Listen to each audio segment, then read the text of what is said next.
El director del banco estrelló su puño contra la bóveda centenaria. ¡10 años! Ni el mejor especialista de América pudo abrirla. ¿Y tú, hijo de un barrendero, crees que puedes? Nicolás no retrocedió. Sus dedos rozaron el metal frío mientras 40 ejecutivos contenían la risa. «Te apuesto $1.000.000 y mi renuncia», escupió el director. «Si la abres, todo es tuyo». Nicolás miró fijamente la bóveda y respiró profundo. Nadie allí estaba preparado para lo que vendría. El Banco Nacional de Herencia llevaba 127 años en el corazón de la ciudad. Sus paredes de mármol italiano habían visto guerras, revoluciones y fortunas nacer y morir. Pero ningún misterio había capturado tanto la imaginación pública como la bóveda 7. Ubicada en el subsuelo más profundo del edificio, la bóveda 7 no era una caja fuerte común.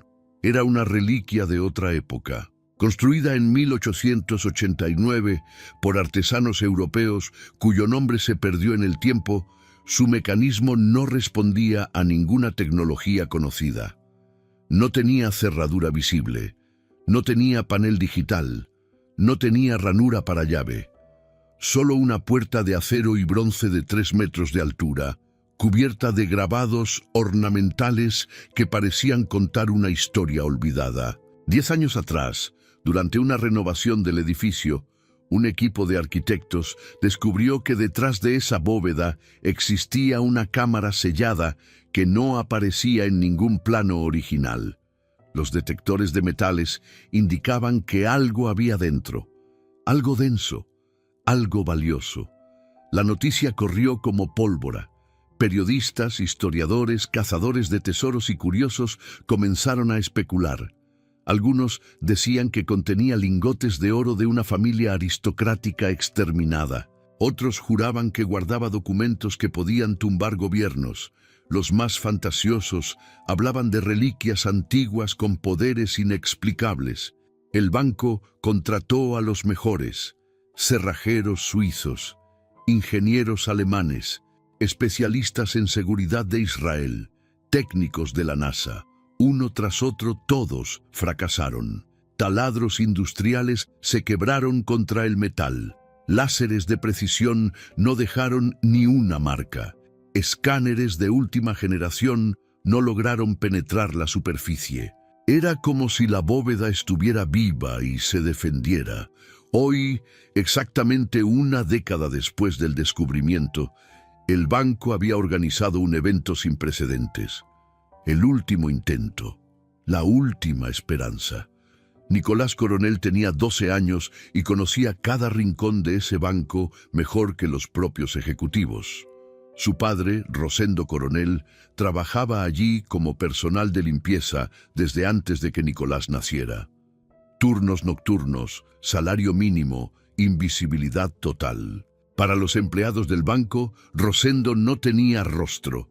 Era solo el hombre que vaciaba los cestos de basura y dejaba los pisos brillantes antes del amanecer. Pero para Nicolás, su padre era un héroe silencioso.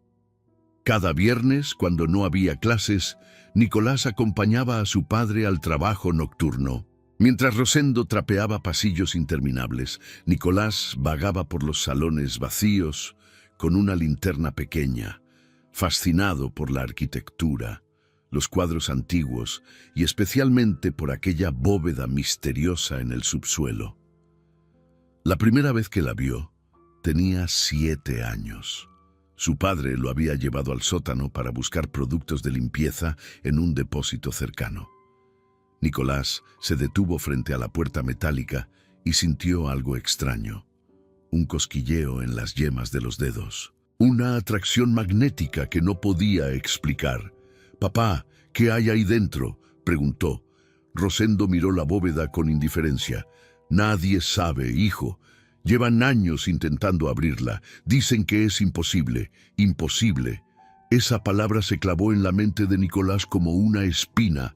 Desde entonces, cada viernes, Nicolás encontraba excusas para bajar al sótano. se sentaba frente a la bóveda durante horas, observando los grabados, tocando el metal frío, tratando de descifrar el patrón. Llevaba un cuaderno donde dibujaba cada detalle, cada símbolo, cada curva de aquellos ornamentos misteriosos. Su abuelo materno, don Cayetano, había sido relojero en un pueblo pequeño. Antes de morir, le enseñó a Nicolás algo que ninguna escuela enseñaba: el arte de escuchar a los mecanismos. Los relojes tienen alma, decía el viejo, mientras desarmaba engranajes diminutos con dedos artríticos pero precisos. Si los tratas con respeto, te revelan sus secretos. Nicolás aplicaba esa filosofía a todo. Reparaba radios viejas que encontraba en la basura. Desarmaba y armaba cerraduras oxidadas.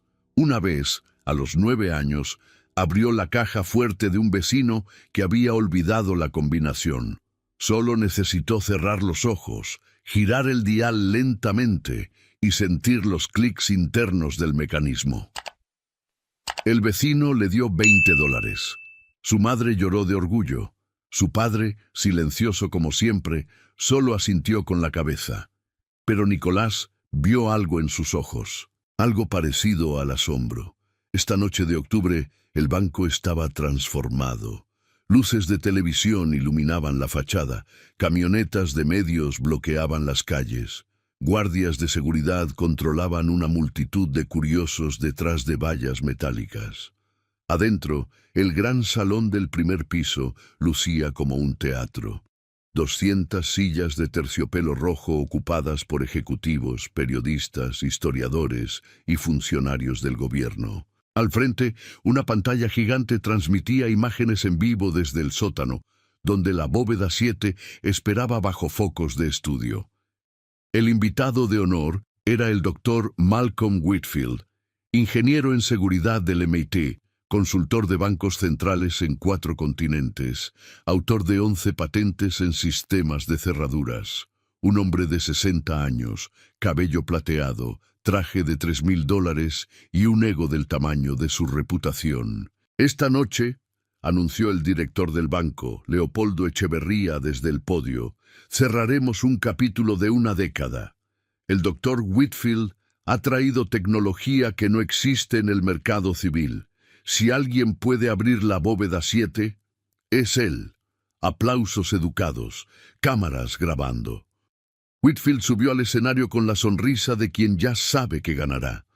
Nicolás observaba todo desde una esquina oscura del salón, escondido detrás de una columna de mármol. Había entrado con su padre por la puerta de servicio como siempre. Rosendo estaba en el sótano, preparando el área para los técnicos, limpiando lo que otros ensuciarían.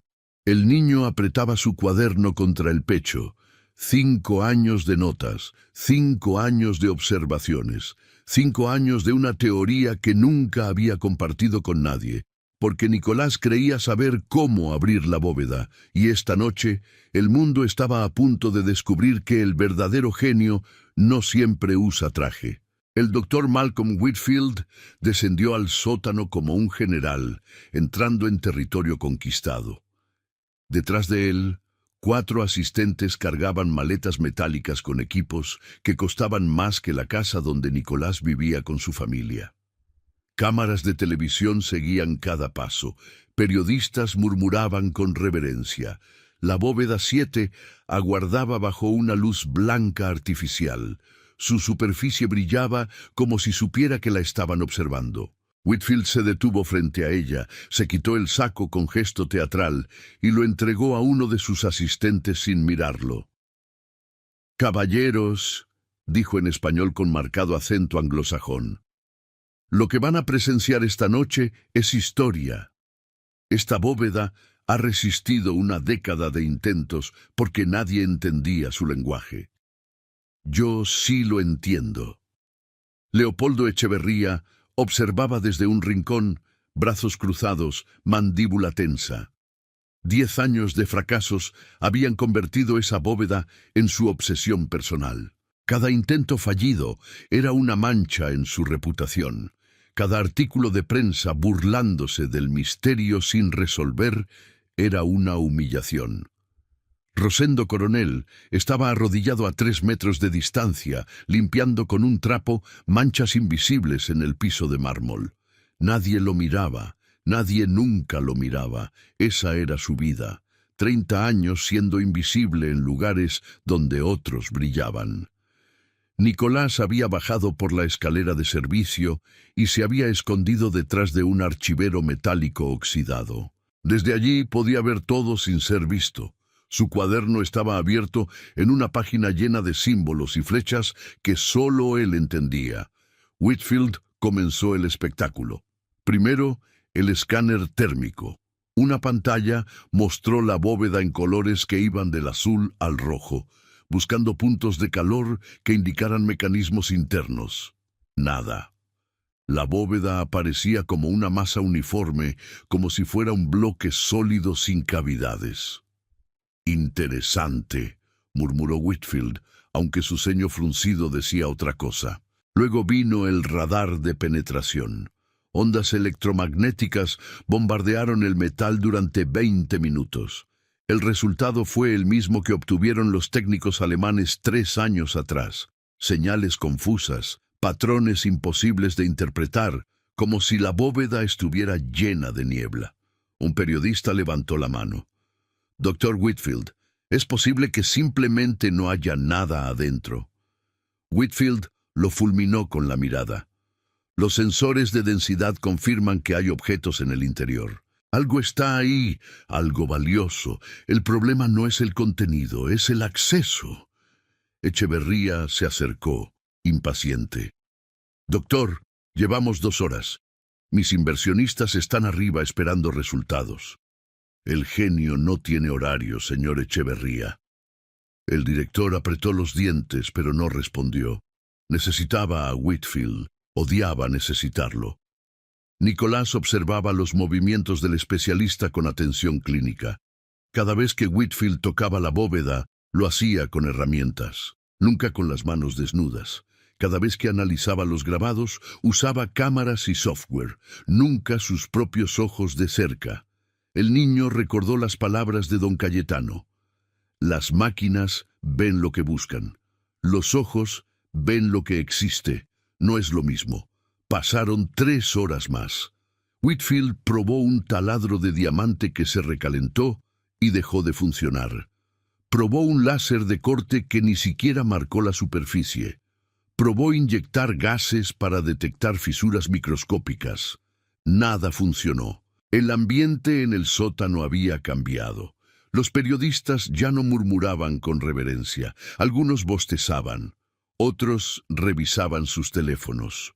Un camarógrafo se sentó en una caja de herramientas, agotado. Whitfield sudaba. Su camisa de $500 tenía manchas oscuras bajo las axilas. Su cabello plateado, antes impecable, ahora caía desordenado sobre su frente. Esto es extraordinario», balbuceó, más para sí mismo que para los demás. «El metal no responde a ningún protocolo conocido. Es como si...» «¿Como si qué, doctor?», interrumpió Echeverría con voz cortante. Whitfield tragó saliva. «Como si hubiera sido diseñado para resistir todo lo que la ciencia moderna puede ofrecer». Un murmullo recorrió el grupo. Echeverría se acercó al especialista hasta quedar a centímetros de su rostro. «Le pagué $300,000 para que abriera esta bóveda. ¿Me está diciendo que no puede?» «Necesito más tiempo, más equipos. Quizás si traemos un...»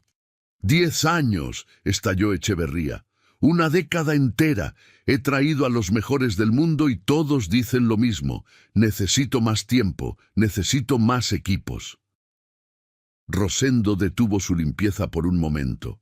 Era raro ver al director perder la compostura. En 30 años solo lo había visto gritar 2 veces. Esta era la tercera. Nicolás sintió que el corazón le latía más rápido. Sabía que este era el momento. La teoría que había desarrollado durante 5 años de observación silenciosa estaba a punto de ser probada o destruida para siempre. Whitfield retrocedió un paso intimidado por la furia del director. Señor Echeverría, con todo respeto, esta bóveda desafía las leyes de la física tal como las conocemos. Quizás deberíamos considerar que simplemente no puede ser abierta por medios convencionales. Entonces, ¿por qué medios?, preguntó una periodista desde el fondo. Whitfield no respondió. No tenía respuesta. El silencio se extendió como una mancha de aceite. Cámaras apagándose, periodistas guardando libretas, técnicos desconectando equipos. La derrota tenía un sonido particular, el de la esperanza escapando de una habitación. Echeverría se volvió hacia las cámaras restantes. El evento de esta noche ha concluido. Agradecemos su presencia y... yo puedo abrirla. La voz era pequeña pero clara. Todos se giraron buscando su origen.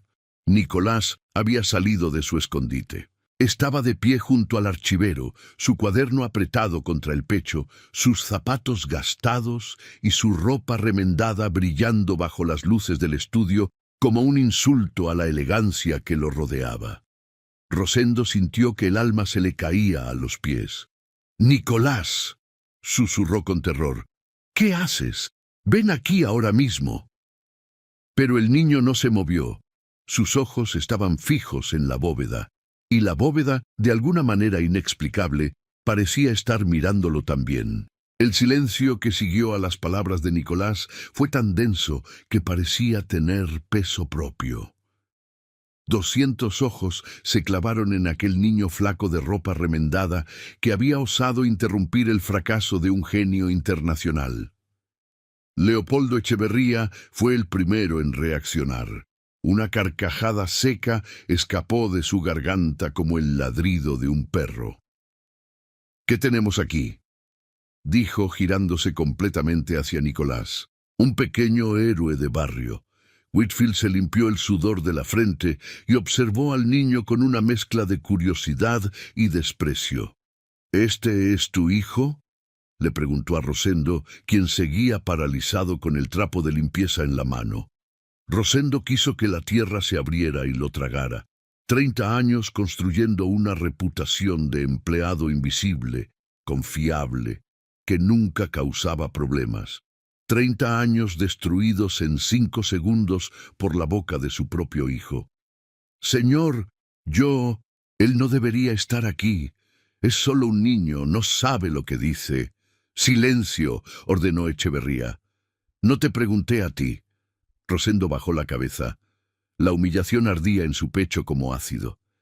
El director caminó hacia Nicolás con pasos lentos, deliberados, como un depredador que no tiene prisa porque sabe que su presa no puede escapar. Se detuvo frente al niño y lo examinó de arriba a abajo, deteniéndose en cada detalle de su pobreza. «Zapatos rotos», observó en voz alta para que todos escucharan. «Camisa con parches, pantalón heredado de alguien más grande. Y este pequeño vagabundo dice que puede abrir lo que el doctor Malcolm Whitfield, graduado del MIT, consultor de 4 bancos centrales, no pudo abrir». Risas nerviosas brotaron del grupo de periodistas. Algunos ya habían vuelto a encender sus cámaras. Esto era mejor que el fracaso de Whitfield. Esto era entretenimiento. Nicolás no se movió. No bajó la mirada. Sus ojos oscuros permanecieron fijos en los del director con una calma que resultaba inquietante en alguien tan joven. «¿Y cómo planeas abrirla, niño?», preguntó Echeverría con sorna. «¿Con magia? ¿Con los poderes que te dieron los superhéroes de la televisión? «Con las manos», respondió Nicolás. «Solo con las manos». Nueva oleada de risas. Un camarógrafo casi deja caer su equipo de tanto reírse. Whitfield se acercó, intrigado a pesar de su ego herido. «Escucha, pequeño, aprecio tu valentía, pero esto no es un juego. He usado tecnología que vale millones de dólares. Escáneres que pueden ver a través de un metro de acero. Taladros que perforan búnkeres militares. Si nada de eso funcionó, ¿qué te hace pensar que tus manos pueden hacer algo?».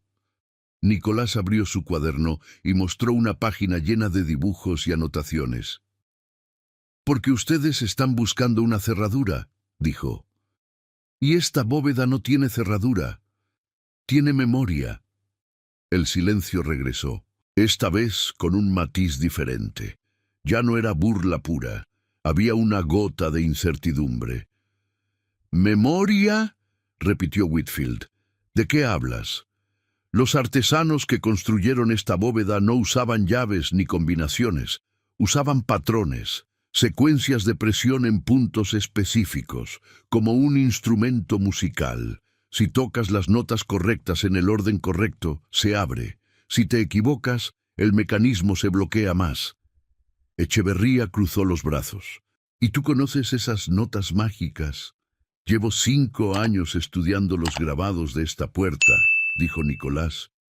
Cada viernes, mientras mi padre limpia, yo observo.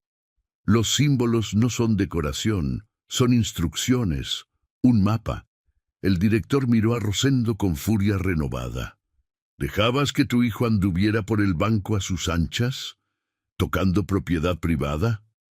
Nunca toqué nada, interrumpió Nicolás. Solo miré y dibujé y pensé. Whitfield tomó el cuaderno de las manos del niño antes de que pudiera reaccionar. Pasó las páginas lentamente, su expresión transformándose de burla a confusión y luego a algo parecido al asombro. «Esto es», murmuró. «Estos diagramas son...» «Devuélvame mi cuaderno», dijo Nicolás con firmeza. Whitfield lo ignoró, siguiendo pasando páginas.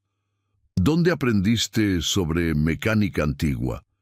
¿Quién te enseñó estos símbolos?» «Mi abuelo era relojero. Me enseñó que las máquinas antiguas tienen alma. Hay que hablar con ellas, no atacarlas». Echeverría arrebató el cuaderno a Whitfield y lo hojeó sin entender nada. «Garabatos de un niño», dictaminó. «Fantasías infantiles». Cerró el cuaderno de golpe y lo lanzó al suelo. Las hojas se desparramaron como pájaros heridos. Rosendo cerró los ojos. Conocía ese cuaderno, conocía las horas que su hijo había invertido en llenarlo. Cada línea era un sacrificio, un sueño, una esperanza. Y ahora estaba en el suelo, pisoteado por un hombre que nunca sabría lo que significaba soñar sin permiso. Nicolás se agachó lentamente y comenzó a recoger las hojas una por una. Sus manos no temblaban, su rostro no mostraba humillación, solo una determinación que parecía antigua, heredada de generaciones que habían aprendido a resistir en silencio. «Está bien», dijo mientras ordenaba los papeles. «No tienen que creerme, solo tienen que dejarme intentar». Echeverría soltó otra carcajada. ¿Por qué haría eso para que todo el país vea cómo un niño mugriento fracasa igual que el experto? Nicolás se puso de pie con su cuaderno reconstruido. «Porque si no funciona no pierden nada, ya perdieron, pero si funciona ganan todo». El argumento flotó en el aire como un desafío, y Leopoldo Echeverría, sin saberlo, estaba a punto de cometer el error más grande de su vida.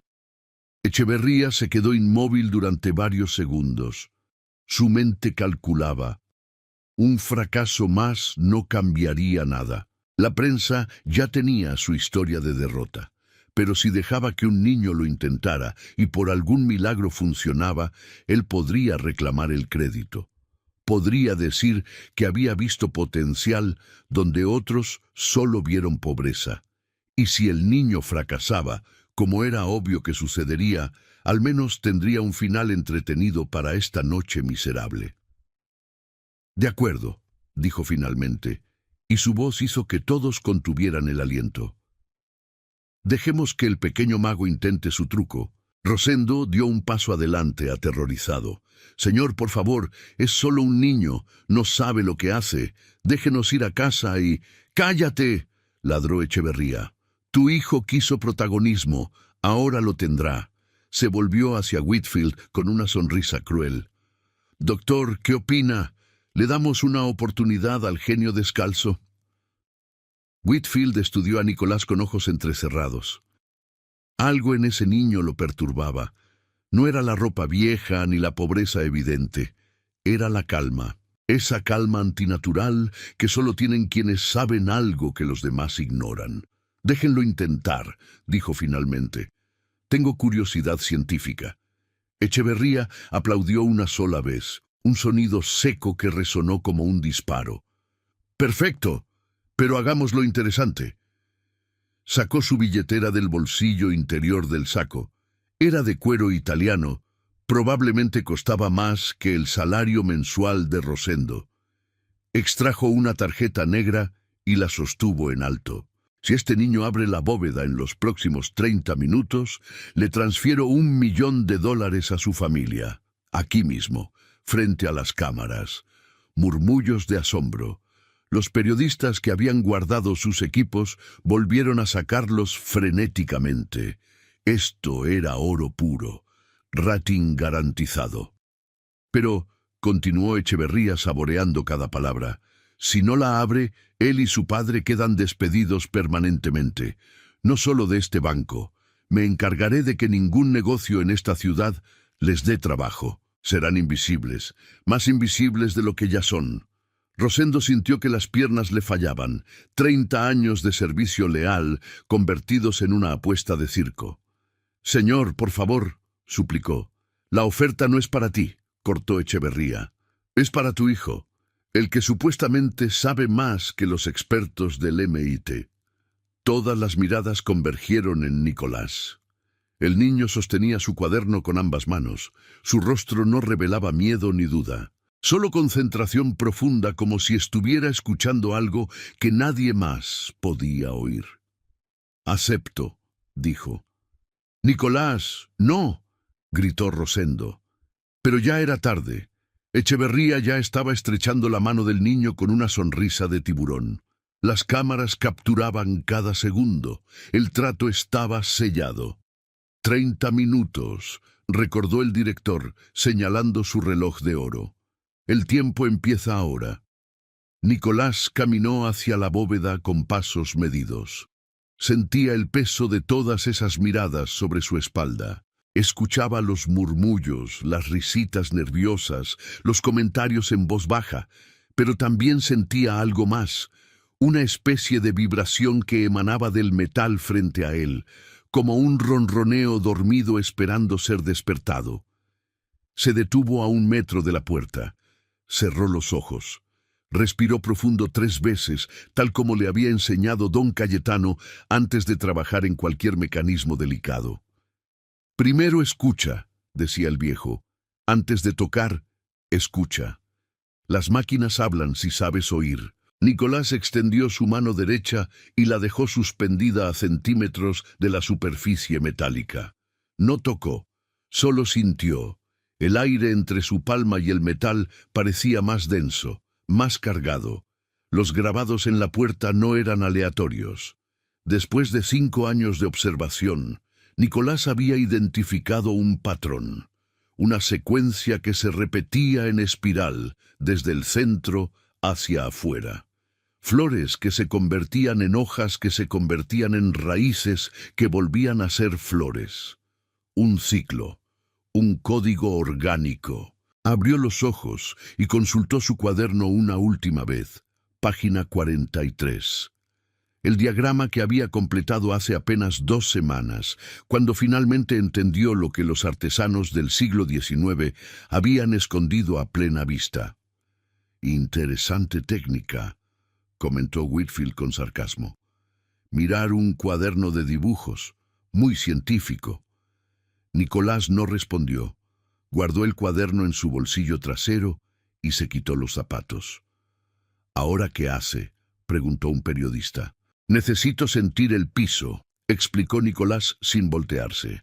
«La bóveda no termina en la puerta. Continúa bajo nuestros pies. Todo está conectado». Echeverría miró su reloj. 26 minutos, pequeño mago. Menos charla, más acción. Nicolás colocó sus pies descalzos sobre el mármol frío. Sintió la temperatura primero, luego algo más sutil. Una vibración casi imperceptible. El edificio estaba vivo a su manera. Tuberías, cables, corrientes de aire. Pero debajo de todo eso había otra cosa, un pulso más lento, más antiguo. La bóveda respiraba, y Nicolás iba a sincronizar su respiración con ella. Colocó ambas palmas sobre el metal por primera vez. El contacto envió una descarga de frío por sus brazos, pero no retiró las manos. Las mantuvo firmes mientras sus dedos exploraban los grabados como un ciego leyendo palabras en relieve. Rosendo observaba desde su rincón, olvidado por todos. Sus labios se movían en una oración silenciosa. No era un hombre religioso, pero en ese momento habría hecho pacto con cualquier dios que escuchara. El reloj de Echeverría marcaba 24 minutos, y en el silencio del sótano, algo dentro de la bóveda emitió un clic casi inaudible. Nicolás sonrió por primera vez en toda la noche. Había encontrado la primera nota. El clic fue tan suave que casi nadie lo escuchó. Pero Nicolás lo sintió. Una pequeña rendición del metal bajo sus dedos. El primer eslabón de una cadena que llevaba dormida más de un siglo. ¿Escucharon eso?, preguntó un técnico de sonido que tenía auriculares puestos. Algo se movió adentro. Whitfield frunció el ceño y se acercó 2 pasos. Imposible. Mis sensores no detectaron ningún mecanismo móvil. Sus sensores buscan lo que conocen, murmuró Nicolás, sin apartar las manos de la bóveda. Esto es más antiguo que sus sensores. El niño movió sus dedos hacia la izquierda, siguiendo una línea de grabados que formaban pétalos de una flor imposible. Presionó 3 puntos en secuencia rápida. 1, 2, 3, como tocando acordes en un piano invisible. Otro clic, este más audible. Varios periodistas se miraron entre sí con expresiones de incredulidad. Echeverría descruzó los brazos. Su sonrisa comenzaba a desvanecerse. 22 minutos, anunció, pero su voz había perdido parte de su arrogancia. Nicolás continuó trabajando. Sus movimientos eran fluidos, casi dancísticos, mano derecha arriba, mientras la izquierda bajaba, presión sostenida aquí, golpecito suave allá. Parecía un director de orquesta comunicándose con instrumentos que solo él podía ver. Don Cayetano le había enseñado que los viejos maestros cerrajeros no pensaban en términos de llaves y cerraduras, pensaban en conversaciones. Cada mecanismo tenía un lenguaje, cada tumbador era una sílaba, cada resorte era una palabra. Abrir algo no era forzarlo, era convencerlo. La bóveda del Banco Nacional de Herencia había sido construida por artesanos de una tradición casi extinta, hombres que pasaban décadas perfeccionando su arte, que transmitían secretos de padre a hijo en talleres sin nombre, que creían que su trabajo era sagrado. Estos hombres no querían que cualquiera abriera sus creaciones, solo aquellos que entendieran, solo aquellos que respetaran. Los escáneres de Whitfield habían atacado la bóveda como invasores. Los taladros la habían amenazado, los láseres la habían herido. Pero nadie le había pedido permiso, nadie le había hablado en su idioma. Hasta ahora. Nicolás encontró el tercer punto de la secuencia. Una pequeña protuberancia escondida dentro de una hoja grabada que parecía puramente decorativa. Presionó con el pulgar mientras giraba ligeramente la muñeca. Un sonido más profundo esta vez, como un suspiro metálico, como si la bóveda estuviera despertando de un sueño muy largo. «Dios mío», susurró Whitfield. Su rostro había perdido todo color. Las cámaras grababan sin parpadear. Los periodistas habían dejado de tomar notas. Todos observaban hipnotizados los movimientos del niño descalzo. Rosendo lloraba en silencio. No sabía si de miedo o de esperanza, quizás ambas cosas mezcladas en algo que no tenía nombre. 18 minutos, dijo Echeverría, pero nadie le prestó atención. Nicolás se detuvo. Algo no estaba bien. Había encontrado 3 de los 5 puntos principales, pero el cuarto no respondía. Presionó donde su cuaderno indicaba. Nada. Probó variaciones. Nada. El metal permanecía mudo en esa zona. Sintió el primer pinchazo de pánico en el estómago. No podía fallar, no después de haber llegado tan lejos, no con el trabajo de su padre en juego, no con todo el mundo mirando. Respiró hondo. Recordó otra lección de don Cayetano. Cuando el mecanismo no responde, el error no está en el mecanismo, está en ti. Revisa tus suposiciones. Algo asumiste mal. Nicolás retrocedió un paso y observó la bóveda completa. Sus ojos recorrieron cada centímetro de la superficie, buscando lo que había pasado por alto, y entonces lo vio. Un pequeño detalle que había ignorado durante 5 años. Una imperfección en el metal cerca de la esquina inferior derecha. Había asumido que era daño por el tiempo, una abolladura, algo sin importancia, pero no era daño, era intencional. Se arrodilló y examinó la marca de cerca. No era una abolladura, era una firma. Las iniciales del artesano original, casi invisibles a menos que supieras buscarlas. Y junto a las iniciales, un símbolo diminuto, una mano abierta. Nicolás casi ríe en voz alta. El cuarto punto no estaba en la puerta.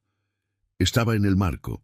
Los artesanos habían escondido un paso fuera del patrón obvio, como un maestro dejando una trampa para los impacientes. Se estiró hacia el marco lateral y sus dedos encontraron una pequeña cavidad. Presionó. El clic esta vez fue diferente, más profundo, más definitivo, como el latido de un corazón que vuelve a la vida. La bóveda entera pareció estremecerse. «¡15 minutos!», gritó Echeverría, pero ahora su voz tenía un tono de alarma. Nicolás volvió a la puerta principal. Ahora todo tenía sentido. La secuencia estaba completa en su mente. Solo faltaba el último movimiento. Colocó ambas manos en el centro exacto de la bóveda, sobre un medallón grabado que representaba un sol naciente. Sintió el metal vibrar bajo sus palmas. Sintió los mecanismos internos alineándose después de un siglo de silencio. «No puede ser», murmuró Whitfield. «Esto no puede estar pasando». Pero estaba pasando, y todo el mundo estaba a punto de ser testigo. Nicolás cerró los ojos. Bajo sus palmas, el medallón del sol naciente pulsaba con una energía que parecía venir de otro tiempo. Los mecanismos internos de la bóveda habían comenzado a moverse por primera vez en más de 100 años. Podía sentirlos como se siente el rumor de un río subterráneo. El último paso era el más delicado. Don Cayetano se lo había explicado una vez mientras reparaban un reloj de bolsillo del siglo XVIII. Los maestros antiguos siempre dejaban una prueba final, un momento donde la fuerza no servía de nada, solo la paciencia, solo la fe. Nicolás giró sus manos en direcciones opuestas, derecha hacia el este, izquierda hacia el oeste, como el sol y la luna en sus órbitas eternas. Presionó suavemente mientras mantenía el giro constante. Dentro de la bóveda algo comenzó a cantar. No era una metáfora, era un sonido real, una vibración armónica producida por decenas de engranajes y palancas moviéndose en sincronía perfecta. Una melodía metálica que los artesanos originales habían diseñado como firma de su obra. El sonido llenó el sótano, todos quedaron paralizados. Era hermoso y aterrador al mismo tiempo. Era la voz de hombres muertos hace más de un siglo, hablando a través de su creación. Whitfield retrocedió hasta chocar con una pared. Su rostro era una máscara de incomprensión absoluta. Toda su formación, todos sus títulos, todas sus patentes no lo habían preparado para esto. La ciencia no tenía categorías para lo que estaba presenciando. Echeverría no podía moverse. Su boca estaba abierta, pero no salía ningún sonido. El hombre que había humillado a un niño y a su padre frente a cámaras de televisión, ahora parecía un niño él mismo, un niño asustado por la oscuridad. La melodía continuó durante exactamente 33 segundos. Nicolás los contó en silencio, manteniendo la presión constante, resistiendo la tentación de soltar o empujar más fuerte. 31, 32, 33. Silencio. Un silencio tan absoluto que parecía sólido. Y entonces, con un suspiro de aire antiguo escapando de una tumba sellada, la puerta de la bóveda 7 comenzó a abrirse. No se abrió hacia afuera como una puerta normal. Se deslizó hacia arriba, desapareciendo en el marco superior, como si fuera tragada por el techo. El movimiento era suave, casi líquido, sin el menor chirrido a pesar de un siglo sin mantenimiento. La oscuridad del interior se derramó hacia afuera como tinta en agua. Nicolás abrió los ojos y dio un paso atrás. Lo había logrado. El primer grito fue de una periodista joven que no pudo contener la emoción. Después vinieron los aplausos. Tímidos al principio, luego creciendo en intensidad hasta convertirse en una ovación que retumbó en las paredes del sótano. Rosendo corrió hacia su hijo y lo abrazó con una fuerza que casi lo levanta del suelo. Lloraba abiertamente ahora, sin vergüenza, sin importarle quién lo viera. «Mi hijo», repetía entre sollozos. «Mi hijo, mi hijo». Nicolás devolvió el abrazo, pero sus ojos permanecían fijos en la oscuridad de la bóveda abierta. Algo brillaba allí dentro. Algo esperaba. Echeverría finalmente recuperó el uso de sus piernas. Caminó hacia la bóveda como un sonámbulo, empujando a técnicos y periodistas que se interponían en su camino. Se detuvo frente a la abertura y miró hacia el interior. «Luces», ordenó con voz ronca. «Necesito luces aquí». 3 asistentes corrieron con lámparas de alta potencia. Los haces de luz penetraron la oscuridad centenaria. Lo que revelaron hizo que varios presentes cayeran de rodillas. No había oro, no había joyas, no había armas ni fórmulas secretas. Había libros, cientos de libros encuadernados en cuero, apilados con cuidado obsesivo en estantes de madera que el tiempo no había podido pudrir. Junto a los libros, rollos de pergaminos sellados con cera, carpetas de documentos amarillentos, mapas enrollados en tubos de cobre, y en el centro de todo, sobre un pedestal de mármol negro, un cofre más pequeño, cerrado con un candado simple. «¿Qué es todo esto?», preguntó alguien. Un historiador mayor que había permanecido en silencio toda la noche se adelantó con pasos temblorosos. Tomó uno de los libros con manos reverentes y lo abrió. «Dios santo», susurró. Esto es imposible». «¿Qué es?», presionó Echeverría. El historiador alzó la vista con ojos húmedos. La colección Mendizábal se creía destruida en un incendio hace 140 años. Manuscritos originales de la época colonial, tratados de medicina indígena, mapas de civilizaciones precolombinas que pensábamos perdidas para siempre. Esto no tiene precio, literalmente no tiene precio. Otro historiador había tomado uno de los pergaminos. «Aquí hay correspondencia privada de próceres de la independencia. Cartas que reescribirían los libros de historia. Las cámaras grababan cada revelación.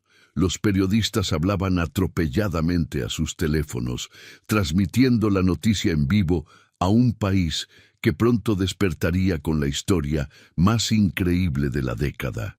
Y en medio del caos, Nicolás Coronel permanecía de pie junto a su padre, todavía descalzo, todavía con su ropa remendada, observando cómo el tesoro que había liberado cambiaba el mundo. La noticia explotó como una bomba mediática. En menos de una hora, el hashtag Bóveda Abierta era tendencia mundial. Los canales de televisión interrumpían su programación regular para transmitir en vivo desde el banco. Periodistas de otros países llamaban pidiendo entrevistas exclusivas, pero Leopoldo Echeverría no estaba celebrando. El director del banco se había retirado a una esquina del sótano, hablando frenéticamente por teléfono con abogados y miembros de la junta directiva. Su rostro alteraba entre rojo de furia y blanco de pánico. El tesoro documental descubierto valía cientos de millones. Quizás miles de millones, si se contaban los derechos históricos y académicos. Pero había un problema de 12 años con zapatos rotos. El acuerdo había sido hecho frente a cámaras, $1 millón si el niño abría la bóveda. Echeverría había apostado pensando que era imposible perder. Ahora esa apuesta lo perseguía como un fantasma. Tiene que haber una forma de anularlo, siseaba al teléfono. El niño es menor de edad. El padre no firmó nada. Podemos argumentar que fue un juego, una broma, pero las cámaras habían grabado todo. La oferta, la aceptación, el apretón de manos.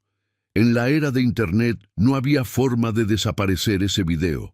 Mientras tanto, Nicolás era rodeado por historiadores y académicos que le hacían preguntas sin parar. ¿Cómo supiste? ¿Dónde aprendiste?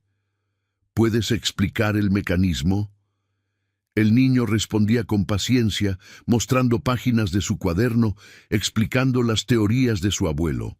El doctor Whitfield se acercó en algún momento. Su expresión había cambiado completamente. Ya no había arrogancia ni condescendencia. Solo un asombro genuino mezclado con algo que podría ser vergüenza. «Joven», dijo, y tuvo que aclararse la garganta antes de continuar. «Lo que hiciste esta noche desafía todo lo que creía saber sobre cerraduras antiguas. Me gustaría invitarte a visitar mi laboratorio en el MIT. Creo que podríamos aprender mucho el uno del otro». Nicolás lo miró durante un largo momento. «Usted se rió de mí», dijo sin acusación, solo constatando un hecho. Whitfield bajó la mirada. «Lo hice. Y estuve equivocado, terriblemente equivocado. Mi abuelo decía que el conocimiento no tiene uniforme. No usa traje ni corbata. A veces usa overol de trabajo. A veces usa manos callosas. A veces tiene 12 años y zapatos rotos». El experto del MIT asintió lentamente. «Tu abuelo era un hombre sabio. Era un relojero de pueblo. Nunca fue a la universidad. Nunca tuvo un título, pero entendía cosas que los libros no enseñan». Rosendo observaba el intercambio desde cierta distancia. Su hijo hablaba con una confianza que él nunca había tenido, una dignidad que la pobreza no había podido erosionar. Se preguntó en qué momento ese niño había crecido tanto sin que él lo notara. La puerta del sótano se abrió con estrépito. Echeverría había terminado sus llamadas y regresaba con expresión de determinación feroz. «¡Atención todos!», gritó y su voz silenció las conversaciones. «Hay que aclarar algunas cosas sobre lo sucedido esta noche». Se abrió paso entre la multitud hasta quedar frente a Nicolás. Los dos se miraron. El hombre de poder contra el niño de nada. «La oferta que hice fue en el calor del momento», comenzó Echeverría. «No constituye un contrato legal vinculante. El banco no tiene obligación de...» «Señor director», interrumpió una voz firme. Todos giraron. Una mujer de unos 50 años avanzaba hacia ellos. Cabello gris, recogido en un moño severo, traje sastre impecable, ojos que cortaban como bisturíes. «Soy Raquel Mendoza, representante del Ministerio de Cultura. Acabo de llegar». Echeverría palideció visiblemente. «Señora Mendoza, qué honor inesperado». «Ahórrese los formalismos», cortó ella. «El contenido de esta bóveda pertenece al patrimonio histórico nacional. El banco ha sido custodio de un tesoro público sin saberlo durante 127 años. Habrá una investigación sobre cómo estos documentos terminaron aquí ¿Y por qué? Por supuesto, cooperaremos plenamente. Además, continuó Mendoza sin dejarlo terminar, he visto las grabaciones de esta noche. La oferta que usted hizo al niño fue pública, voluntaria y específica. Mi oficina se asegurará de que se cumpla íntegramente. Un murmullo recorrió la sala. Los periodistas escribían frenéticamente. Echeverría intentó sonreír. Naturalmente, el banco siempre tuvo la intención de honrar su palabra. $1.000.000, dijo Mendoza mirándolo fijamente, transferidos a una cuenta fideicomiso a nombre de Nicolás Coronel antes del amanecer. Tengo entendido que usted también ofreció renunciar a su cargo si la bóveda era abierta. El silencio que siguió fue ensordecedor. Echeverría tartamudeó algo incomprensible. Esa parte fue una broma. Las bromas no se hacen con el trabajo de un hombre de 30 años de servicio como apuesta, dijo Mendoza, señalando a Rosendo. Pero entiendo que las renuncias voluntarias son decisiones personales. Lo dejaré a su conciencia. No había nada más que decir. Echeverría, derrotado, asintió casi imperceptiblemente y se alejó hacia las sombras del sótano. Y por primera vez en su vida, Rosendo Coronel sintió que el mundo lo miraba con algo diferente al desprecio. Lo miraba con respeto. Los días siguientes fueron un torbellino que Nicolás apenas podía comprender. Su pequeña casa de 2 habitaciones, en el barrio más pobre de la ciudad, se convirtió en destino de peregrinación para periodistas, académicos, curiosos y oportunistas de todo tipo. Su madre, Esperanza, una mujer callada que limpiaba casas ajenas desde los 14 años, no sabía cómo manejar la invasión. Preparaba café para los visitantes con las mismas manos agrietadas que restregaban pisos, mientras trataba de procesar que su hijo era ahora famoso en todo el país. Rosendo había pedido unos días libres en el banco. Era la primera vez en 30 años que faltaba al trabajo voluntariamente. No sabía cómo sentirse. El hombre que lo había humillado públicamente había presentado su renuncia esa misma mañana, presionado por la junta directiva que no quería verse asociada con su comportamiento. Pero Rosendo no sentía alegría por eso, solo un vacío extraño donde antes había habido rabia. El dinero llegó tal como había prometido la representante del ministerio, $1.000.000 depositados en una cuenta fideicomiso que Nicolás podría usar para su educación y futuro. Era más dinero del que 3 generaciones de coroneles habían visto jamás. Pero el verdadero tesoro no era el dinero. 3 días después de abrir la bóveda, Nicolás recibió una invitación formal del Museo Nacional de Historia. Querían que estuviera presente en la primera catalogación oficial del contenido de la bóveda 7. Como invitado de honor, Nicolás llegó acompañado de sus padres. Rosendo vestía su único traje, comprado hace 20 años para su boda y que apenas le cerraba en la cintura. Esperanza llevaba un vestido floreado que una de sus clientas le había regalado hacía tiempo. Se sentían fuera de lugar entre académicos y funcionarios de alto rango, pero nadie los hizo sentir así.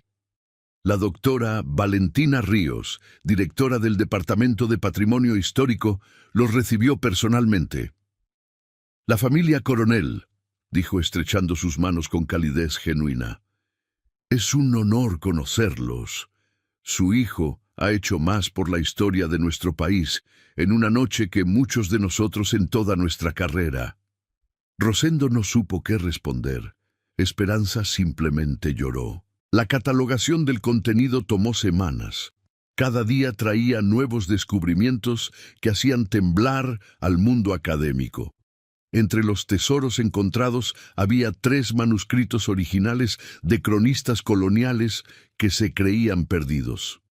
Un tratado completo de medicina herbolaria indígena con ilustraciones detalladas de plantas medicinales, algunas ahora extintas. Correspondencia privada que revelaba conspiraciones y alianzas secretas durante las guerras de independencia. Pero el hallazgo más impactante estaba en el pequeño cofre del centro de la bóveda. Cuando finalmente lograron abrirlo, usando técnicas suaves que Nicolás sugirió, encontraron algo que nadie esperaba: un diario personal, encuadernado en cuero gastado, con páginas amarillentas cubiertas de caligrafía apretada. El diario de Augusto Mendizábal, el hombre que había mandado construir la bóveda. Mendizábal había sido un bibliófilo obsesivo en una época de guerras e inestabilidad. Temiendo que las turbulencias políticas destruyeran el conocimiento acumulado durante siglos, había dedicado su fortuna a rescatar documentos históricos de monasterios abandonados, bibliotecas saqueadas y colecciones particulares en peligro. La bóveda era su legado final, un arca de conocimiento diseñada para sobrevivir catástrofes. Pero había algo más en el diario, algo que hizo que la doctora Ríos buscara a Nicolás con urgencia. «Hay algo que debes ver», le dijo. Lo llevó a una sala privada, donde el diario estaba abierto en una página específica. Nicolás leyó el pasaje que ella señalaba y sintió que el mundo se detenía por un momento.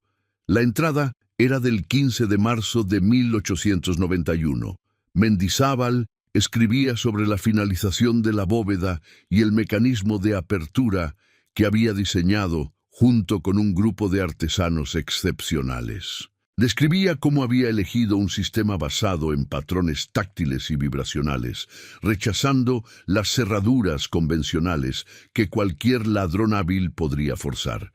Pero el párrafo final era lo que había conmocionado a la doctora Ríos. «Esta bóveda no será abierta por la fuerza ni por la tecnología del futuro que no puedo imaginar. Será abierta por alguien que entienda el lenguaje de los artesanos. Alguien que sepa escuchar al metal. Probablemente será alguien humilde. Probablemente será alguien que el mundo subestime. Los tesoros verdaderos solo se revelan a quienes los merecen». Nicolás leyó el pasaje 3 veces. Un hombre muerto hace más de un siglo había predicho, de alguna manera, quién abriría su bóveda. «¿Cómo es posible?», susurró. La doctora Ríos negó con la cabeza. «No lo sé. Quizás intuición, quizás fe, quizás los viejos maestros entendían algo sobre el mundo que nosotros hemos olvidado». Nicolás tocó la página con dedos reverentes. En algún lugar, don Cayetano debía estar sonriendo. Pasaron 6 meses desde la apertura de la bóveda. La vida de los Coronel había cambiado de maneras que todavía les costaba asimilar. Se habían mudado a una casa modesta, pero digna, en un barrio mejor. Nicolás asistía ahora a una escuela privada con beca completa, aunque insistía en mantener contacto con sus viejos amigos del barrio. Rosendo había recibido ofertas de trabajo de múltiples empresas que querían asociarse con el padre del niño famoso. Las rechazó todas. En cambio, aceptó un puesto como supervisor de mantenimiento en el Museo Nacional de Historia, el mismo edificio donde ahora se exhibían los tesoros que su hijo había liberado. Cada día caminaba por salas llenas de visitantes que admiraban manuscritos centenarios y sentía un orgullo que nunca creyó posible. Esperanza había dejado de limpiar casas ajenas. Dedicaba ahora su tiempo a un pequeño comedor comunitario que habían abierto en su antiguo barrio, financiado con parte del dinero del fideicomiso. Alimentaba a niños que le recordaban a su propio hijo, niños con talento escondido bajo ropa remendada. Pero no todo había sido fácil. La fama tiene un precio que nadie advierte hasta que es demasiado tarde. Nicolás descubrió que ser conocido significaba también ser juzgado constantemente. Compañeros de su nueva escuela lo trataban con una mezcla de admiración y resentimiento. Algunos querían ser sus amigos solo por su nombre. Otros lo despreciaban precisamente por lo mismo. Un día, 3 meses después de la mudanza, Nicolás llegó a casa con el labio partido y la camisa rasgada. Rosendo lo vio entrar y sintió que el corazón se le detenía. —¿Qué pasó? —preguntó levantándose del sillón. Nicolás se dejó caer en una silla de la cocina. —Nada importante. —Nicolás. El niño suspiró. —Unos chicos de la escuela dicen que soy un fraude, que alguien me ayudó a abrir la bóveda, que un niño pobre no puede ser más inteligente que los ricos. Rosendo se sentó frente a su hijo. Lo miró a los ojos con una intensidad que Nicolás nunca le había visto. —¿Y tú qué piensas? Pienso que no importa lo que digan. No te pregunté que no importa. Te pregunté qué piensas tú. Nicolás tardó en responder. Cuando lo hizo, su voz era más pequeña de lo habitual. A veces pienso que todo fue suerte, que don Cayetano me enseñó cosas, pero quizás cualquiera podría haberlas aprendido. Quizás no soy especial, quizás solo estuve en el lugar correcto en el momento correcto. Rosendo asintió lentamente. ¿Sabes qué hacía yo mientras tú estudiabas esa bóveda cada viernes? Limpiaba pisos. 30 años limpiando pisos. Muchos de los hombres que trabajaban en ese banco también pasaron frente a esa bóveda miles de veces. Algunos eran ingenieros, algunos tenían doctorados. Ninguno se detuvo a mirarla de verdad. Ninguno llevó un cuaderno para dibujar sus secretos. Ninguno escuchó las historias de su abuelo y pensó que podrían servir para algo. Hizo una pausa, buscando las palabras correctas. La suerte existe, hijo. Pero la suerte es como la lluvia, cae sobre todos por igual. La diferencia es quién tiene una cubeta lista para recogerla. Tú tenías tu cubeta lista. Esos chicos que te golpearon probablemente nunca tendrán una. Nicolás procesó las palabras de su padre. Era la conversación más larga que habían tenido en años. Quizás la más importante de sus vidas. «Papá, ¿alguna vez te arrepentiste de tu trabajo?» Rosendo sonrió con tristeza. «Cada día durante 20 años me sentía invisible, menos que humano. Pensaba que había fracasado en todo, pero después te veía a ti, estudiando con una linterna porque no teníamos para pagar más electricidad, reparando cosas que otros tiraban a la basura, hablando con las máquinas como si fueran amigas. Y pensaba que algo habíamos hecho bien tu madre y yo. Algo muy importante». Los ojos de Nicolás se humedecieron. Don Cayetano me dijo una vez que la dignidad no se hereda, se construye, cada día, con cada decisión pequeña.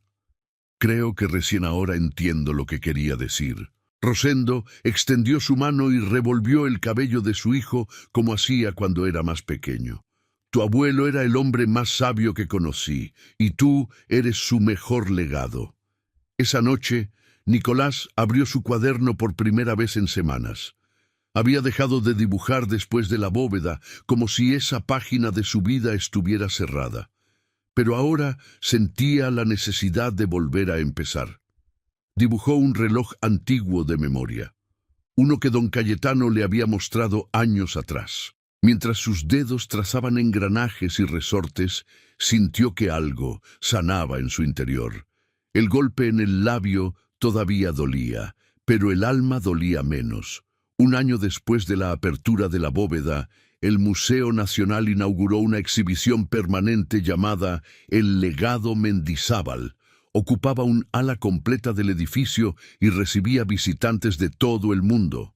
En la entrada, un panel explicativo contaba la historia del descubrimiento. Junto al texto oficial, había una fotografía de Nicolás Coronel el día que abrió la bóveda, descalzo, con ropa remendada, con las manos extendidas hacia el metal centenario. Pero lo que más conmovía a los visitantes era un pequeño espacio al final de la exhibición. Una vitrina modesta contenía un cuaderno gastado con páginas llenas de dibujos y anotaciones. El cuaderno original de Nicolás. Junto a él, una placa explicaba cómo un niño de 12 años había descifrado en 5 años lo que expertos mundiales no pudieron en una década. Nicolás visitaba el museo cada pocas semanas. No por vanidad, sino porque se había convertido en asesor juvenil del Departamento de Restauración. La doctora Ríos había creado el puesto especialmente para él, argumentando que su intuición con mecanismos antiguos era demasiado valiosa para desperdiciarla. Fue durante una de esas visitas que ocurrió algo inesperado. Nicolás estaba examinando un reloj astronómico del siglo XVII que el museo había adquirido recientemente. El mecanismo estaba trabado y los restauradores profesionales no querían forzarlo por temor a dañarlo. Le habían pedido opinión al joven que había abierto lo imposible. Mientras estudiaba los engranajes expuestos, escuchó una voz detrás de él. «Sabía que te encontraría aquí». Nicolás se volteó. Frente a él estaba un hombre que le resultaba vagamente familiar. Cabello entrecano, traje caro pero arrugado, ojos enrojecidos como si no hubiera dormido bien en mucho tiempo. Leopoldo Echeverría. El antiguo director del banco había envejecido una década en un año. Después de su renuncia forzada, había desaparecido de la vida pública. Los rumores decían que había perdido varios negocios, que su esposa lo había dejado, que vivía ahora en un apartamento pequeño lejos del centro. Nicolás sintió que el cuerpo se le tensaba involuntariamente. «Señor Echeverría, no me llames señor, ya no soy señor de nada». El hombre se acercó unos pasos. No había amenaza en su postura, solo cansancio infinito. «Vine a buscarte varias veces», confesó, «pero siempre me acobardaba en el último momento. Hoy decidí que ya era suficiente». «¿Suficiente de qué? ¿De cargar con esto?» Se sentó en un banco cercano sin pedir permiso. Nicolás permaneció de pie, observándolo con cautela. «Aquella noche en el banco», comenzó Echeverría mirando al suelo, «cuando te vi salir de las sombras con tu cuaderno, sentí algo que no había sentido en años. Miedo. Miedo de que un niño pobre pudiera lograr lo que yo no pude con todo mi dinero y poder. Te odié por eso. Te odié antes de que hicieras nada». Hizo una pausa. Sus manos temblaban ligeramente. «Mi padre era zapatero. ¿Lo sabías? Trabajó hasta los 70 años remendando zapatos de gente rica. Murió sin un peso, en una cama de hospital público. Yo juré que nunca sería como él, que nunca sería pobre, que nunca sería invisible». Levantó la mirada hacia Nicolás. «Pero en el proceso de huir de la pobreza, me convertí en algo peor que pobre. Me convertí en alguien cruel, alguien que humillaba a los demás para sentirse grande. Tu padre, 30 años trabajando en mi banco, y yo ni siquiera sabía su nombre hasta esa noche». Nicolás no sabía qué decir.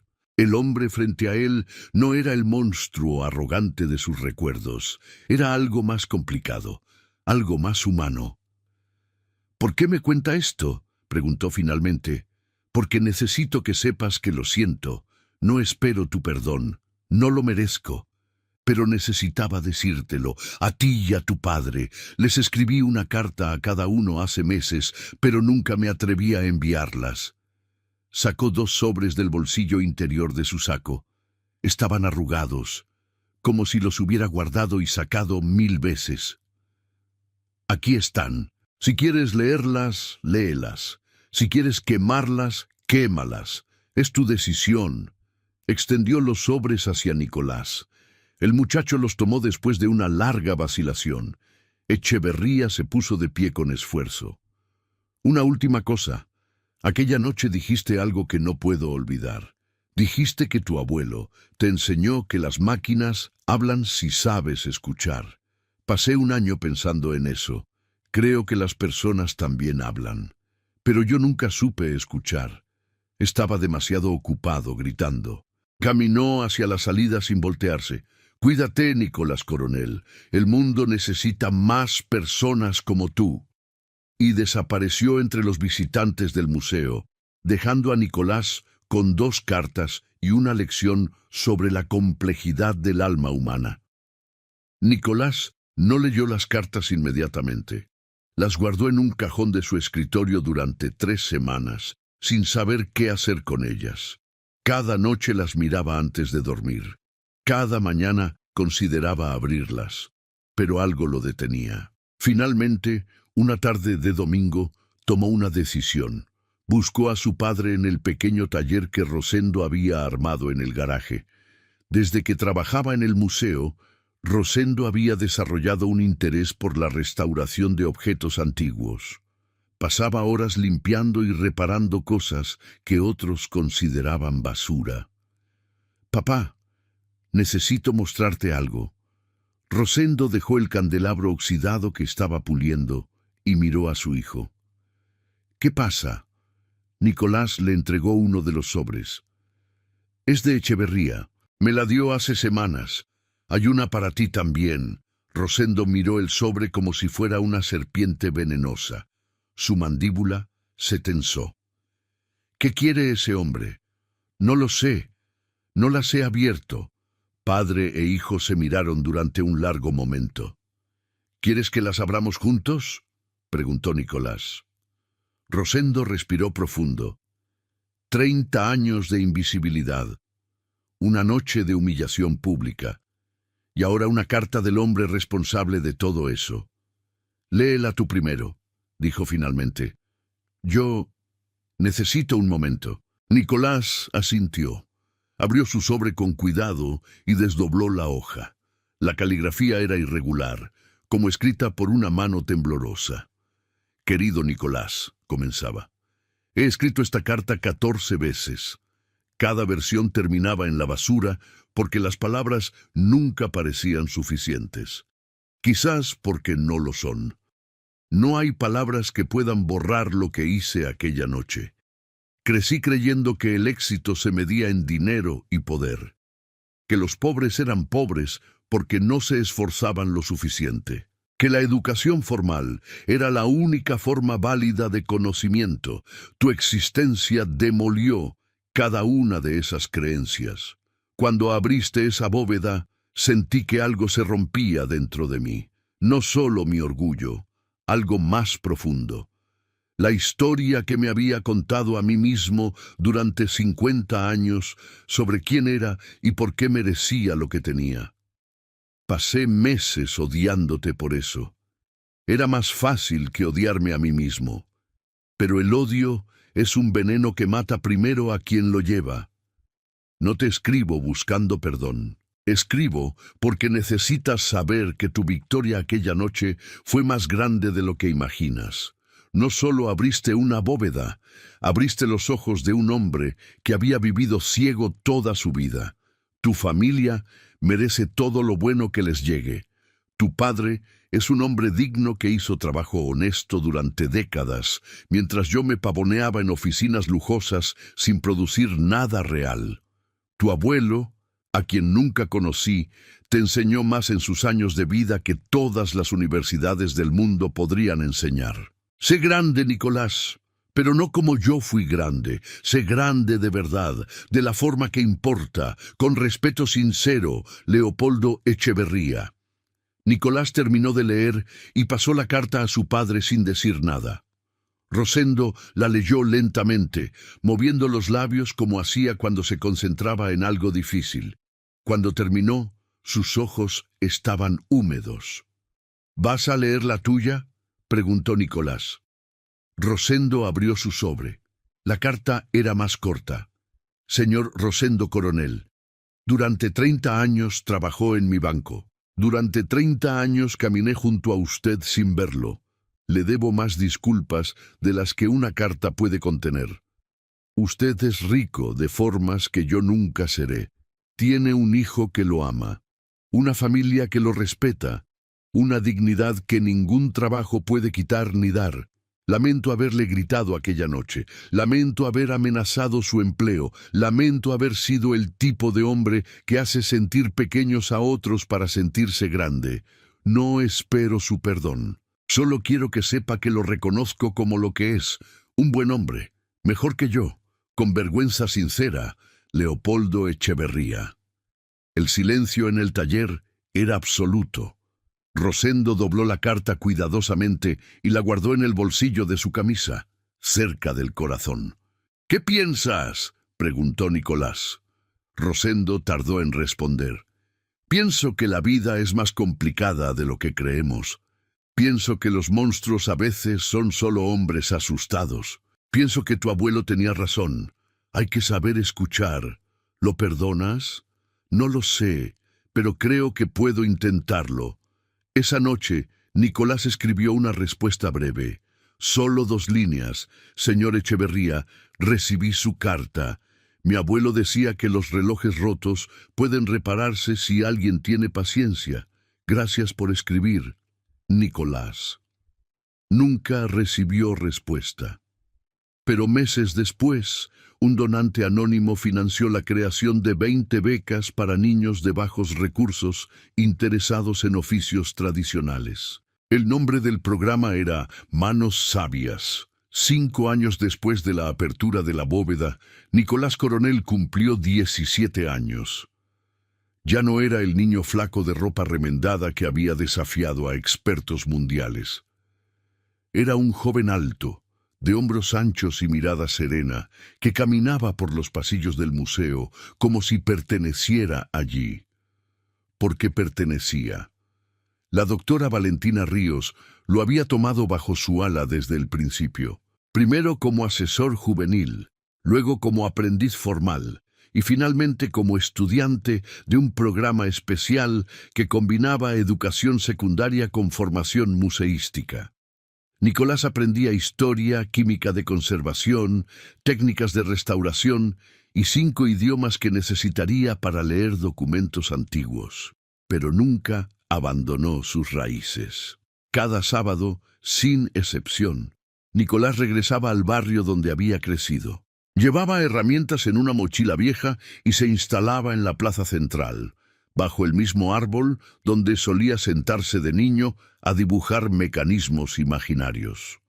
Los vecinos sabían que podían traerle cualquier cosa rota: relojes, radios, cerraduras, juguetes mecánicos. Nicolás lo reparaba sin cobrar un centavo. «¿Por qué no cobras?», le preguntó una vez su madre. «Podrías ganar buen dinero». «Porque don Cayetano nunca me cobró por enseñarme», respondió Nicolás. «El conocimiento que se comparte gratis vale más que el que se vende». La fama de sus sábados de reparación creció. Pronto, niños del barrio comenzaron a sentarse a su alrededor para observar. Hacían preguntas, querían aprender. Nicolás les enseñaba con la misma paciencia que su abuelo había tenido con él. Uno de esos niños era Emiliano. Tenía 9 años, vivía con su abuela en una casa de cartón y lata, y había sido expulsado de 2 escuelas por problemas de conducta. Los maestros decían que era imposible, que no tenía remedio, que terminaría en la calle o peor, pero Nicolás vio algo diferente en él. Emiliano tenía manos inquietas que no podían quedarse quietas, dedos que necesitaban tocar, desarmar, explorar. Lo que los maestros llamaban hiperactividad, Nicolás reconoció como curiosidad sin canalizar. Le dio un reloj roto. «Desármalo», le dijo. «Quiero ver todas las piezas separadas para el próximo sábado». Emiliano lo miró como si le hubieran dado un tesoro. «¿Puedo quedármelo? Es tuyo, pero tienes que traerlo desarmado, cada pieza, sin perder ninguna». El sábado siguiente, Emiliano llegó corriendo a la plaza. Traía una caja de zapatos llena de engranajes, tornillos, resortes y agujas. Cada pieza estaba envuelta individualmente en papel de periódico. «¡Lo hice!», gritó. «Conté 47 piezas». Nicolás examinó el contenido de la caja con expresión seria. 47. Muy bien. Ahora viene la parte difícil. ¿Qué parte? Armarlo de nuevo. El rostro de Emiliano se iluminó en lugar de asustarse. «¿Me enseñas?». «Te enseño». Pasaron 3 meses trabajando juntos cada sábado. Emiliano aprendió los nombres de cada componente. Aprendió cómo los engranajes transmitían movimiento. Aprendió que la paciencia era más importante que la fuerza. Aprendió que sus manos inquietas podían crear en lugar de destruir. Cuando finalmente el reloj volvió a funcionar, Emiliano lloró. «Nadie me había enseñado nada», dijo entre lágrimas. «Todos solo me gritaban». Nicolás puso una mano en su hombro. «Ahora sabes algo que muchos adultos no saben. Sabes dar vida a las cosas rotas. Eso te hace especial». La abuela de Emiliano apareció en el museo una semana después buscando a Nicolás. Era una mujer pequeña, encorvada por años de trabajo doméstico, con manos ásperas como papel de lija. «Usted es el joven de la bóveda», dijo con voz temblorosa. «Sí, señora. Mi nieto cambió. No sé qué le hizo, pero cambió. Ya no pelea, ya no rompe cosas. Pasa horas con ese reloj explicándome cómo funciona. La escuela dice que está mejorando». Nicolás sintió un calor en el pecho que no tenía nombre. «No le hice nada, señora. Solo le mostré que sus manos servían para algo más que golpear». La mujer tomó las manos de Nicolás entre las suyas. «Dios lo bendiga, joven. Dios lo bendiga por ver lo que nadie más vio». Esa noche, Nicolás le contó la historia a su padre mientras cenaban. Rosendo escuchó en silencio, masticando lentamente su comida. «¿Sabes qué significa eso?», preguntó cuando Nicolás terminó. «¿Qué?». «Que ya no eres solo el niño que abrió la bóveda. Ahora eres el hombre que abre personas». Nicolás nunca olvidó esas palabras, y Emiliano, años después, se convertiría en el primer graduado universitario de su familia, ingeniero mecánico, con especialidad en restauración de mecanismos antiguos. 8 años después de la apertura de la bóveda, Nicolás Coronel tenía 20 años y enfrentaba la decisión más difícil de su vida. 3 ofertas estaban sobre la mesa. La primera venía del Museo Británico de Londres, un puesto de investigador asociado con salario de 6 cifras y acceso a colecciones que harían llorar a cualquier historiador. La segunda era del Instituto Smithsoniano en Washington, dirigir un nuevo departamento de mecanismos históricos con presupuesto ilimitado y equipo propio. La tercera era de una corporación tecnológica en Japón que quería aplicar los principios de la cerrajería antigua al desarrollo de sistemas de seguridad del futuro. Cualquiera de esas ofertas habría sido el sueño de cualquier académico. Nicolás las rechazó todas. «¿Estás loco?», le preguntó un compañero de universidad. «El Smithsoniano te ofrece más dinero del que verás en toda tu vida quedándote aquí. El dinero no es todo. Fácil decirlo para alguien que tiene 1 millón en fideicomiso». Nicolás sonrió con paciencia. «Ese dinero está destinado a otra cosa. No es mío para gastar». La verdad era que Nicolás había estado planeando algo durante años, algo que había nacido en esas tardes de sábado reparando relojes en la plaza. Algo que había crecido cada vez que veía los ojos de un niño brillar al entender cómo funcionaba un mecanismo. Quería abrir una escuela, no una escuela común, un espacio donde niños como él, como Emiliano, como tantos otros que el sistema educativo descartaba, pudieran descubrir que sus manos y mentes valían tanto como cualquier diploma universitario. Presentó el proyecto a la doctora Ríos, quien ahora dirigía todo el museo. «Es ambicioso», dijo ella revisando los planos.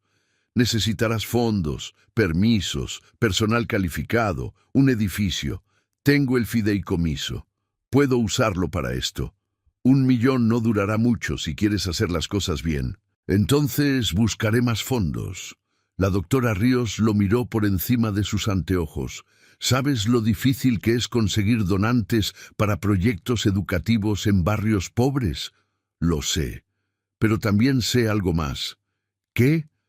«Que hace 8 años un niño descalzo le dijo a un experto del MIT que podía abrir una bóveda imposible, y lo hizo. Si pude hacer eso, puedo hacer esto».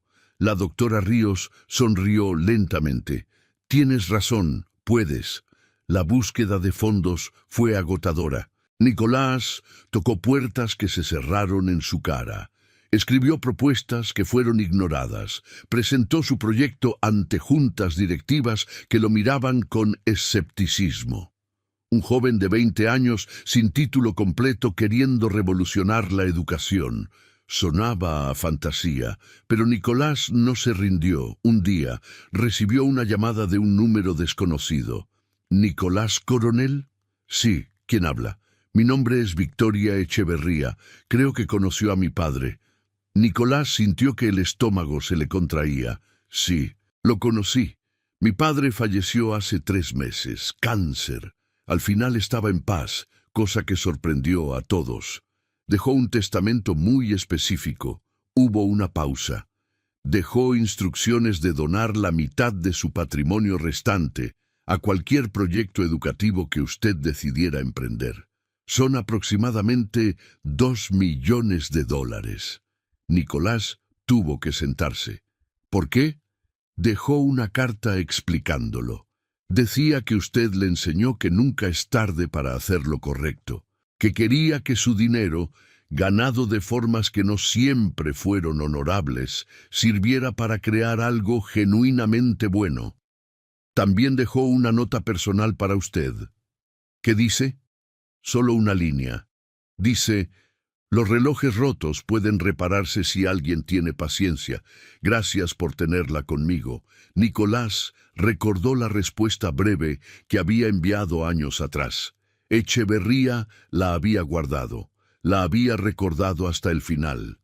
«Señor coronel, ¿sigue ahí?» «Sí, aquí estoy». «¿Acepta la donación?» Nicolás miró por la ventana. El sol se ponía sobre la ciudad, tiñendo los edificios de naranja y oro. «La acepto, y me aseguraré de que cada centavo se use para cambiar vidas». Victoria Echeverría respiró profundo al otro lado de la línea. «Mi padre estaría feliz de escuchar eso. Murió arrepentido de muchas cosas, pero creo que esto le dio algo de paz. Gracias por llamar. Gracias a usted, señor coronel, por darle a mi padre una segunda oportunidad que quizás no merecía». Cuando colgó el teléfono, Nicolás lloró por primera vez desde que era niño, no de tristeza, de algo más complejo, algo que se parecía a la esperanza, completando un círculo perfecto. 10 años después de la apertura de la bóveda, el taller Cayetano ocupaba un edificio de 3 pisos en el corazón del barrio donde Nicolás había crecido. Lo que antes era una fábrica abandonada, ahora bullía de vida cada día. 300 estudiantes de entre 8 y 18 años aprendían oficios que el mundo moderno había olvidado: relojería, cerrajería artesanal, restauración de mecanismos, carpintería de precisión. Pero el taller enseñaba algo más que técnicas manuales. Enseñaba dignidad, enseñaba que el conocimiento práctico valía tanto como cualquier título universitario, enseñaba que las manos de un pobre podían crear maravillas. El día de la ceremonia de 10º aniversario, el edificio estaba decorado con banderines y flores. Habían venido periodistas de todo el país, autoridades gubernamentales, académicos y, algo más importante, cientos de graduados que habían pasado por el taller en la última década. Emiliano estaba ahí, ahora un ingeniero de 29 años que supervisaba restauraciones en el Museo Nacional. A su lado, su abuela, más pequeña y encorvada que nunca, pero con ojos que brillaban de orgullo. También estaba Valentina, la niña de trenzas negras que los coronel habían adoptado años atrás. Tenía 18 años ahora. Acababa de ganar una competencia nacional de diseño mecánico. Su proyecto, un sistema de cerraduras inspirado en la bóveda 7, pero adaptado para proteger hogares en comunidades pobres sin electricidad.